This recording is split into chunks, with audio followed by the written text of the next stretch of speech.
আসসালামু আলাইকুম ওয়া রাহমাতুল্লাহি ওয়া বারাকাতুহু। আমি যখন চাকরি ছেড়ে একটা বিজনেস দিই, তখন আমাকে অনেকে অনেক কথা বলে যে কেন চাকরি ছাড়লা, কেন এই বিজনেস করতে আসলা, ইত্যাদি ইত্যাদি। এখন দেখেন, আমাদের সমাজে, আমাদের আত্মীয়স্বজন, বন্ধুবান্ধবদের মাঝে এরকম অনেক মানুষই থাকে যারা কিছু একটা শুরু করতে গেলে না, খুব বাজেভাবে একটা নেগেটিভ কথা বলে। এমন একটা নেগেটিভ কথা বলে যে আমাদের হৃদয়কে ভেঙে চড়ে দেয়। এজন্যই আপনাদের প্রতি আমার একটা অনুরোধ যে যখনই নতুন কেউ একটা ব্যবসা শুরু করবে, একটা স্টার্ট আপ দেবে অথবা নতুন কিছু শুরু করবে, তাকে ফালতু কথা না বলে, সেটা হোক আপনার আত্মীয় অথবা বন্ধুবান্ধব অথবা অন্য কেউ, তাকে ওই নেগেটিভ কথা না বলে আমরা কি ওই ব্যাপারে তাকে উৎসাহ করতে পারি না? একবার ভেবে দেখেন তো, আমাদের বাংলাদেশের লোক অনেক বেকার তরুণ, লাখো লাখো মানুষ বেকার। চাকরির বাজারের চাকরি কোথায়, চাকরির ফিল্ডগুলো কোথায়? আমাদেরকে উদ্যোক্তা হতে হবে, স্বনির্ভর হতে হবে, নিজের পায়ে দাঁড়াতে হবে। আমরা সবাই বিসিএসের স্বপ্ন দেখলে হবে না, আমাদেরকে উদ্যোক্তা হওয়ার স্বপ্ন দেখতে হবে। একজন উদ্যোক্তা হয়ে দেশ এবং মানুষের পাশে দাঁড়ানো যায়, লাখ লাখ মানুষের জীবনের মান উন্নয়নে কাজ করা যায়। একজন উদ্যোক্তা হয়ে বিলিয়নিয়ার হওয়া যায় খুব অল্প বয়সে।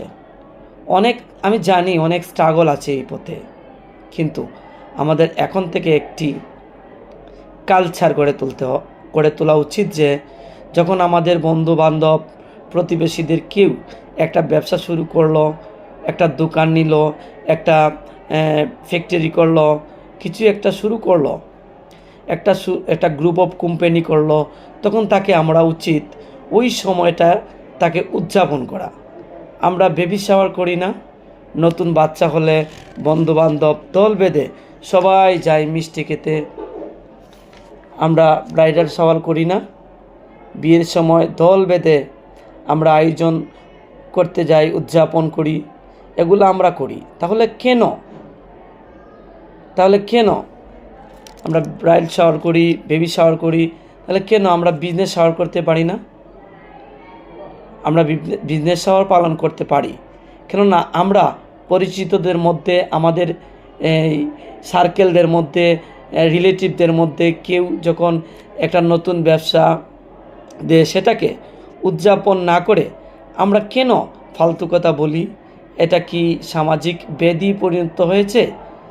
এই সেম জিনিসটাও আমরা দেখি ফেসবুক অথবা হোয়াটসঅ্যাপ অথবা গ্রুপে গিয়ে একটি নেগেটিভ মন্তব্য করে আসি।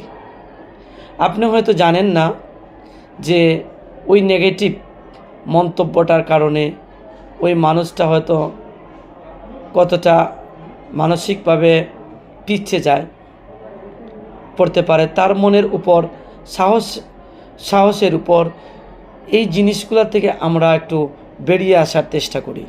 চলেন এই জিনিসগুলো বাদ দিয়ে আমরা উদযাপন করা শুরু করি।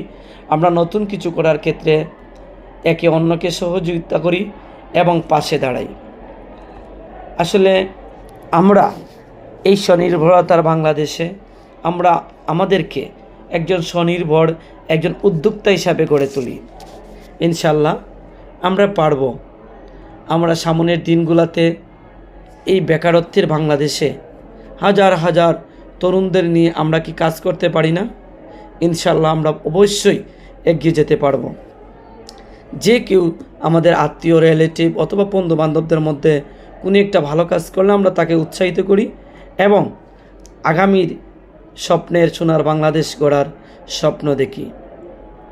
আপনারা সবাই ভালো থাকবেন এবং আমাদের জন্য দোয়া করবেন। ইনশাআল্লাহ সুস্থ থাকবেন, সুন্দর থাকবেন। এই পর্যন্ত সকলের সুস্বাস্থ্য এবং